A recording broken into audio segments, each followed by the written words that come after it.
guys, ETJ Music here. It is arranging time today. You see I have here several different versions of the Moonlight Sonata, various different levels of difficulty. Here's the original, which Beethoven the Mad Lad wrote in C sharp minor, which is super fun to play. And then of course we have some arrangements that are in the key of D minor. None of these are going to work for the purposes which I need, so we are going to end up doing some arranging and putting this into a form that is going to be easily playable by a beginning starting piano student, but still retaining the themes of the movement. I'm thinking I'm going to be arranging this in the key of A minor, even though the key of D is just a half step up from the C sharp and tends to make a lot of sense. I'm arranging it for a level of difficulty in which the notes below the staff have not been introduced in the treble clef yet. We only really know bass clef notes at that level, so we're going to be using a combination of going up and then putting AVA above or below certain measures to make things work. So I've got sibelius open, and our next step is starting to input the notes. Now, as I've said here, I am arranging for a beginning piano level, so I've put everything in 3/4 so that we don't have to deal with 6/8 or triplets in 4/4 because it's going to be too complicated for the student. The first thing we're going to do is we are playing the second inversion of the A minor chord here. So here we go. I'll do this 4 times. So I'm thinking, I feel like this is going to be a lot of repetition. It's going to be a lot of measures.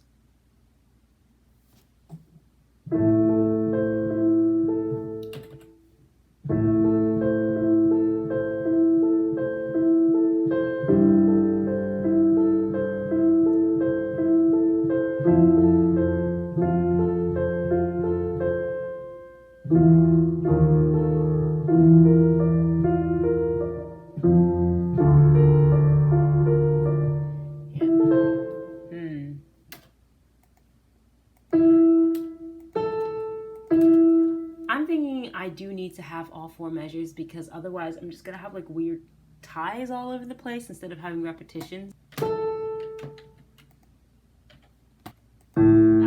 we go. And then we're just gonna tie. All right, so let's just give that a quick playback and see.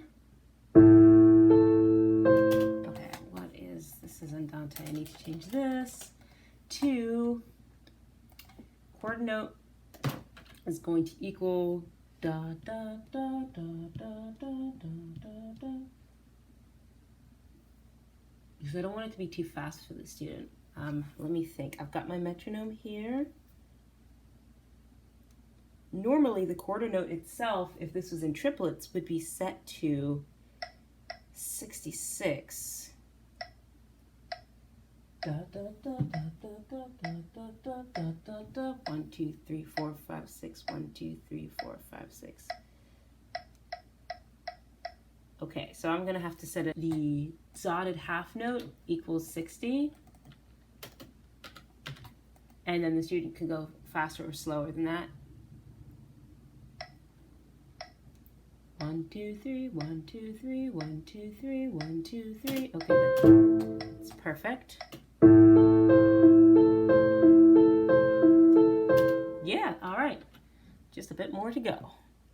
The advantage to working on this in the original key of C sharp minor is that when I go to transpose it to the key of A minor, things are only down about 1/3 or so. I mean, there's of course some variations with intervals, but for the most part, I'm looking at things 1/3 down or 1/3 up, and then I can just make the determinations as to what notes I actually need to put in as I go along based on the intervals, which is cool. Right now I'm working on this section right here.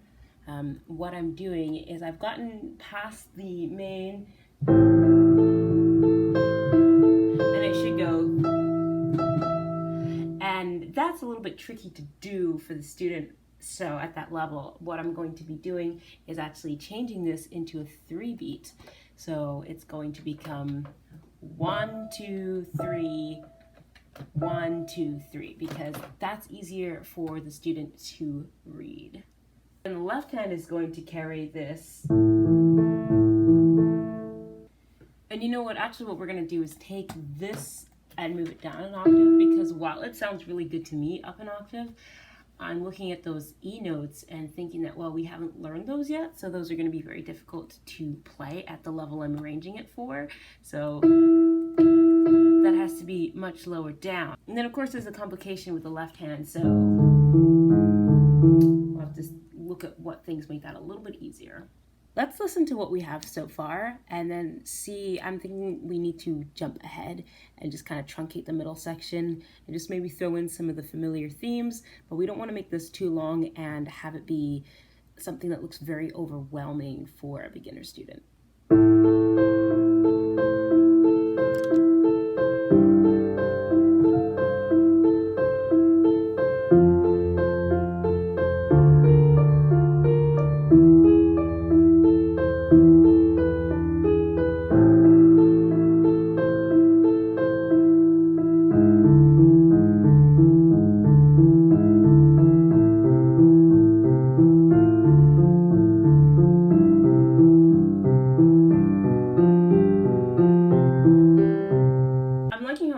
But I feel like we're gonna struggle. The repetition helps, but there might be some difficulties. So let's keep going and see what happens.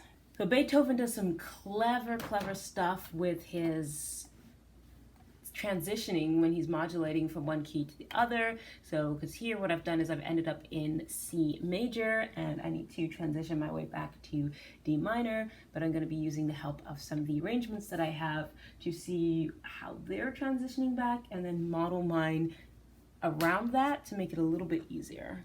For instance, I am looking at this section here, which in the version that I have is in the key of D minor, which is of course the key of F.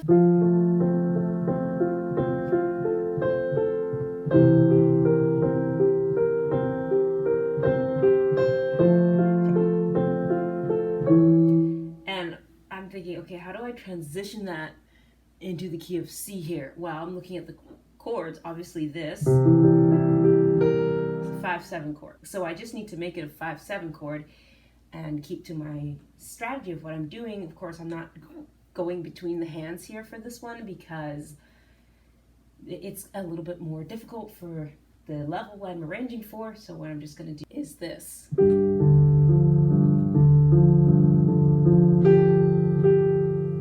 And have the notes come through from the left hand and just keep it simple in the right hand. And that's going to look like this.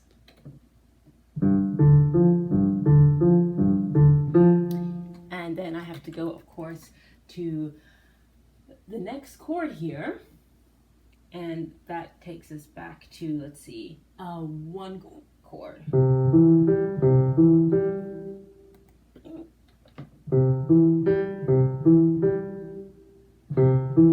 So what I'm doing now is I've actually got up to this section where this is where it really spins off for a while. And what I want to do is bring it right back down to the major and then minor and then end it without going too crazy, because it really gets pretty intense in the original and I don't want to do that. I want to keep it simple but also keep the main theme going. So we are going to, well right now what we have is this.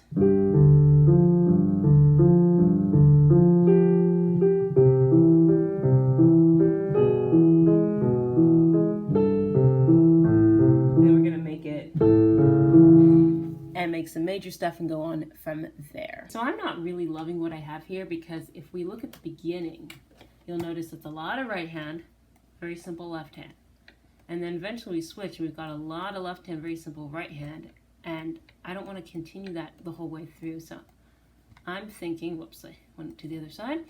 I'm thinking what I want to do is actually right about here is actually switch it back and put this in the right hand instead. Now, of course, I don't want to start with an A, C sharp, E because I want the A to be the top. So I'm just gonna have to put C sharp, E, A. So let's do that.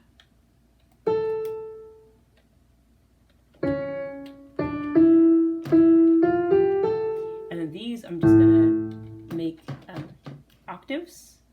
And I think that will work pretty good here. It'll be more interesting and make it sound better. And then I'm gonna do the same thing for these next measures. So then you can really hear the progression as you are moving from an A chord. It's going to be A down to the fourth, which is a D. And I think that is going to sound pretty good. So let me just copy both of these measures, move them down like that. And then as we go to the D, it's going to be nice and simple in both hands. Alrighty, so we got it done. It's a little inelegant of how we get to the end, just kind of throwing in some 1s and 5 7s and playing with them until it massages out. But the idea is that it is going to be easy to read and make sense. And let's see, I have my page size set at 7. So actually what I'm going to do is I am going to change some things here so that there's enough room so I can put in dynamics and all that good stuff. Okay, so here we go. We're going to go to staves, and I'm going to put actually a bunch more room between the staves because I like having the room, and I like justifying it like 95%. Okay, that looks better. And I'm actually going to separate this new section onto a new page. So I'm going to go to layout here and put page break. And that way we can play to the end of here and it's going to sound nice. The end of right here, and a little closer.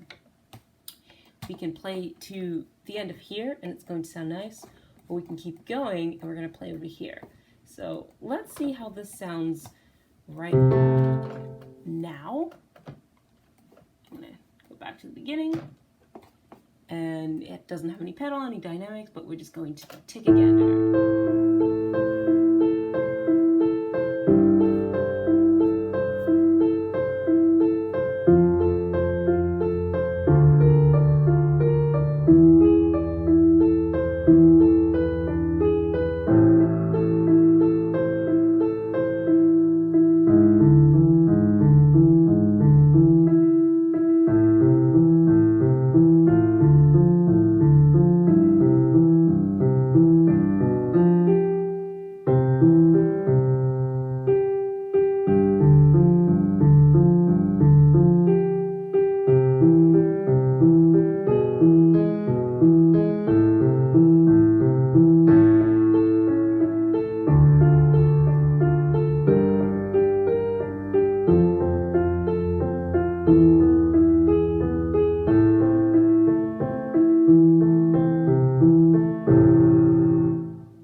That works remarkably well going to the end. So it has some hints of what is to come in a more elaborate, complex version.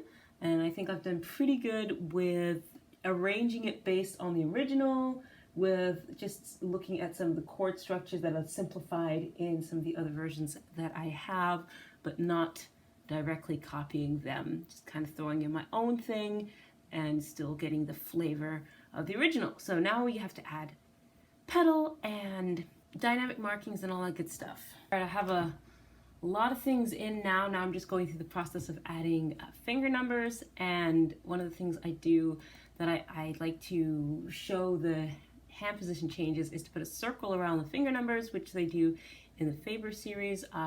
In Sibelius is not a super easy way to do that, so I have to go into Z symbols and actually go down to the guitar symbols and find circled numbers.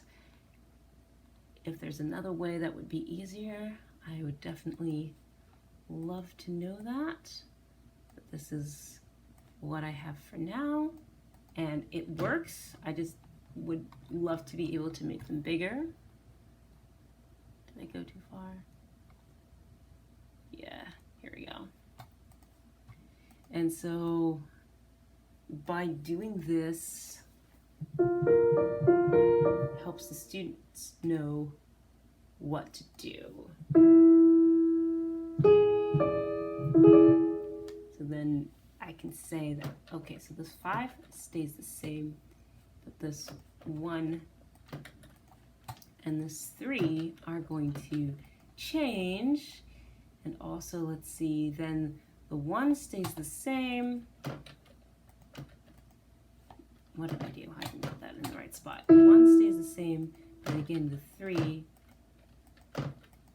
and the 5 are going to change. The left hand, I think it's pretty obvious that we're moving from one set of notes to the next, so I don't think I really have to do that for everyone.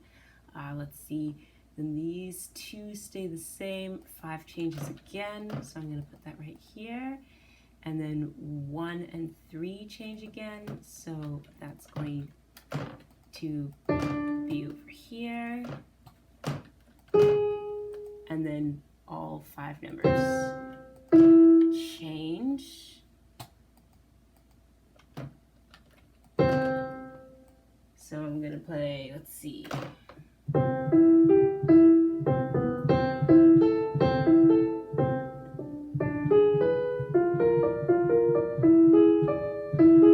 Actually, I'm not really digging that this is a 3, so I'm actually just going to go ahead and change this to a finger 2. It's going to work much better for the hand.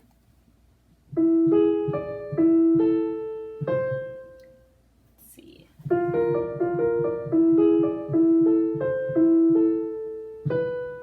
And actually, it's going to be better if I make this a finger 4.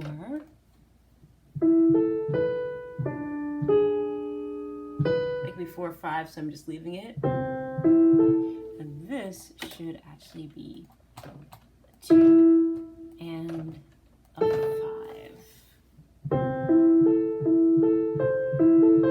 And then this is going to be a 1, 3, 5. So we're changing this 1. So every one of these changes here, and that should do it. And then the thumb stays on the E. Alrighty. Alright, so we are done. I'm just going to play through it, and we're going to explore the changes as we go along. So what we see here is we've added pedal, we've evened out the dynamics, and we have nice legato slurring. We see we also have some finger numbers that are going along. Now I didn't add the pedal visibly, it's kind of hidden throughout here. So we have the sound, but I didn't put it on the music because this is something I'll go over with the students and tell them, because pedaling can be difficult at this stage. So it's kind of whatever they feel sounds good to them. And we're focused on getting the notes here.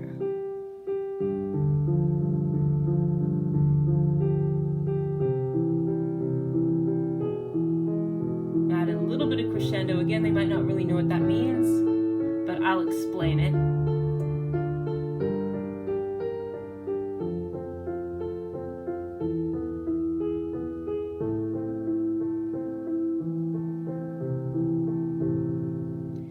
And there could be an argument made for getting slower at the end. Again, that's something that I'll just go over with them in person. But overall, I think it came out pretty nice. It has a lot of finger numbers on it, more than you would have for a regular piece, because the skill level that I'm working with, the kids are going to get confused from note to note. So I have to really make it clear that now we changed fingers, and now we changed fingers, and now we're on a different note, and now we're on a different note, but it's the same fingers, and it's the same note, but different fingers. And just by making that as clear as possible, hopefully that'll help them out. It's a little bit less on this side. I have to go in and add some left-hand notes, but you get the gist of it. The last thing I'm doing here is I'm going through and selecting certain notes that I want to add the note names to. That's over here. So I'm going to be going through and doing that. Just ones I think that we might need a little help because like we don't know sharps and flats yet. This note might be difficult. So we're gonna add some in here. I think we're gonna add the beginning notes. Oh, didn't mean to do all that. Just, okay, come on. Good thing is if you accidentally select something, you can Control Z and unselect it. Okay, let's see. Once you get down far enough, you should be able to know what the notes are. I will do this one back to here. It's a long piece, so I'm willing to give the students a little leeway in what notes they're looking at. This one goes from line to space, so you should be able to figure that one out. It's a big jump here, so we're gonna do these two. And in the right hand, we're also gonna do that one. We're gonna do these two. This one, since we don't know it yet. Oops, unselected it. Okay, and we should note that the last notes are A. So then I'm just gonna hit add note names, and it's gonna do it on the sharps passages. Awesome. And it's really small. I don't really know how I can make it a lot bigger. If we're looking at it at 100%, that's the biggest it gets. I might be able to make it bigger. Let's see. Without, yeah, there's a certain size I can get to before it spills over into the next page. But if I pull up the whole score, I should be able to do it. Oh. Okay. Let's try it one more time, see if we can get it a little bit bigger. 7.4 is the biggest we're going to be able to get, and have it, you know, still be readable and not tipping too far over onto the next page. Okay, so that's where we are at. Let me zoom in so you can see. Yeah, it looks pretty good. Sounds pretty good too. So I'm happy with how it turned out. And it does look a little daunting, but this is one of the pieces that it's the easiest I could make it for the skill level that we're at without completely stripping it of the essence of the song. So this should have a good firm flow. It's going to have the theme, and then it's something I can work on with the student. So I think it came out pretty neat.